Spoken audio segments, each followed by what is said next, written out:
أعوذ بالله من الشيطان الرجيم నేను శపించబడిన బహిష్కరించబడిన శైతాన్ నుండి రక్షణ పొందటానికి అల్లాహ్ శరణు వేడు. قل لعبادي الذين آمنوا يقيموا الصلاة وينفقوا مما رزقناهم سرا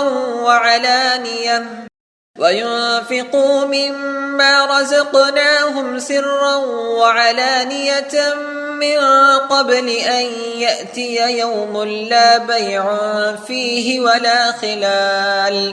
నా దాసులలో విశ్వసించిన వారితో నమాజు స్థాపించమని మరియు మేము వారికిచ్చిన ఉపాధి నుండి రహస్యంగానో బహిరంగంగానో బేరం జరుగటం గాని మిత్రుల సహాయం పొందటం గాని సాధ్యం కాని దినం రాక పూర్వమే ఖర్చు పెట్టమని చెప్పు.